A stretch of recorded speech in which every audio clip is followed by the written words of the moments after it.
네, 안녕하세요. 네, 경매 초보 직장인 락규입니다. 네, 오늘은 주말이라 이렇게 집에 있으면서 또 저도 경매 공부를 하면서 같이 한번 뜻을 알아보는 건 어떨까? 경매하면서 가장 많이 쓰이는 주요 용어 이렇게 네이버 치니까 나오길래 이걸 같이 한번 뜻을 알아보면 좋을 것 같아서 오늘은 이렇게 영상을 찍게 되었습니다. 먼저 이렇게 보시면 저도 아는 것만 이렇게 같이 한번 뜻을 좀 알기 쉽게 이해하고 어, 좀 어려운 거는 일단 패스하도록 하겠습니다. 먼저 우리 임의 경매, 강제 경매로 이렇게 경매가 나오는 종류가 이렇게 두 가지가 있고요. 재경매는 이제 처음에 경매 나왔는데 다른 사람이 낙찰을 받고 대금 미납으로 다시 이제 경매가 나오는 걸 아마 재경매를 하는 것 같아요. 그리고 공매 같은 경우는 어, 지금 경매는 우리가 일반적으로 법원에 가서 직접 입찰에 응해야 되지만 공매 같은 경우는 인터넷 사이트로도 세금을 징수할 때 인터넷 사이트로 입찰을 하는 이제 좀 다른 방식의 경매 시스템이라고 보시면 되겠습니다. 하지만 여기가 공매 같은 경우는 상대적으로 경매보다 정보가 많이 부족해서 좀 이런 정보를 좀 많이 파악을 하고 입찰을 해야 하는 거를 좀 주의해야 될 것 같고요. 대항력은 저희가 가장 알아둬야 할 단어입니다. 이제 근저당이 잡혀 있는 날짜보다 뒤에 이제 일반 임차인 전입일자가 있다라면 그건 대항력이 없지만 만약에 근저당보다 더 날짜가 빠른 전입일자를 가진 임차인이 있다. 그러면 그 임차인은 대항력 있는 임차인이라서 결국엔 저희가 낙찰을 받아도 대항력을 갖고 있는 임차인은 우리 그 금액을 인수해야 한다. 조건에 따라서 만약에 이제 전입일자, 확정일자, 배당일자 다 있으면 상관이 없지만 셋 중에 하나라도 없으면 우리는 대항력을 가지고 있는 임차인이다라고 보고 있고 근저당 날짜보다 빠른 임차인을 대항력이 있는 임차인이라고 한다. 그래서 가장 중요하게 생각해야 될 용어이고요. 확정일자는 이제 전입일자 다음에 날짜 확정일자를 이제 또 이렇게 표시를 하는데 확정일자가 좀 빠르다고 해서 그 효력이 있는 것이 아니라 결국에는 전입일자랑 동시에 확정일자의 효력을 가지고 있다라는 거. 말소기준 권리는 방금 저희가 말씀드린 것처럼 어, 근저당을 기준으로 이렇게 근저당 말고도 여러 종류가 있지만 이 집을 담보로 어떤 채권을 가지고 있는 그런 기준을 가지고 이제 말소기준 권리라고 합니다. 그래서 이 말소기준 권리는 대부분 저는 이제 근저당이 제일 많더라고요. 그래서 근저당을 제일 많이 보는데 그래서 유료 경매 사이트 같은 경우는 이런 말소기준 권리를 좀 알기 쉽게 한눈에 보기 편하게 이렇게 정리를 많이 해주기 때문에 반드시 유료 경매 사이트를 통해서 좀 더 편안하게 경매 물건을 볼 수 있으면 더 좋을 것 같습니다. 그래서 말소기준 권리는 이제 종류가 뭐 압류, 뭐 가압류, 뭐 근저당 여러 가지로 있겠지만 저는 이제 근저당 기준으로 많이 보고 있고 유료 경매 사이트를 참고해서 보시면 좋을 것 같고요. 뭐 중간에 빚을 갚아서 취하되는 경우도 있고 요즘같이 코로나 때문에 계속 일자가 변경되거나 연기되는 경우도 있더라고요. 그래서 이런 부분도 좀 일정을 잘 보고 입찰에 응하시면 되겠고요. 어,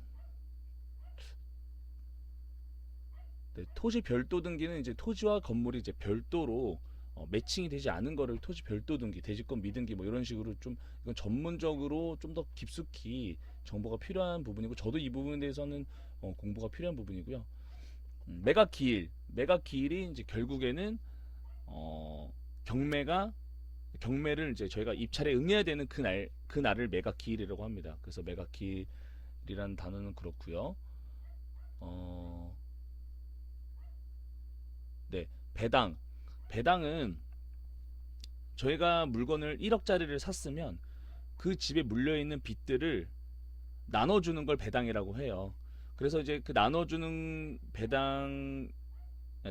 것의 배당에 대한 순서가 있는데 이제 이런 금액을 나눠주는 거를 이제 배당이라고 한다.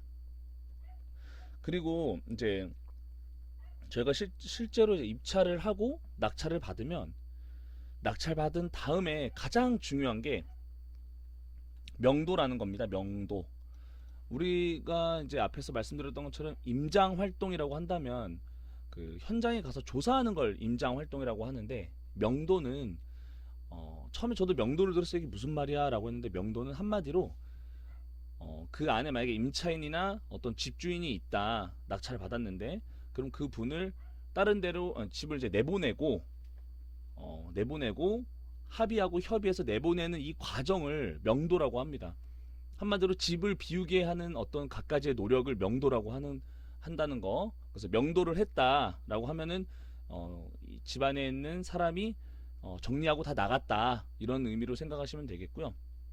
하지만 이게 순순히 나가시는 분들이 있지가 않아요. 좀 안 나가고 버티거나 좀 여러 가지로 좀 문제를 일으키시는 경우가 있을 땐, 사실 법원에서는 이렇게 매각을 해주고 이런 빚을 갚아주는 거에 대해서 굉장히 낙찰자에 대한 권위를 좀 많이 좀 쳐주기 때문에 인도 명령이라는 게 있습니다. 그래서 저희가 만약에 개인적으로 해결하려고 했을 때 좀 피곤하다 그러면은, 그때는 이제 법원에 가서 인도 명령 신청을 하면 돈은 좀 들겠지만 좀 깔끔하게 정리를 할 수 있는 어떤, 네, 그런 어떤 명령서라고 생각하시면 되겠습니다. 강제 집행도 아마 같은 의미로 보고 있고요.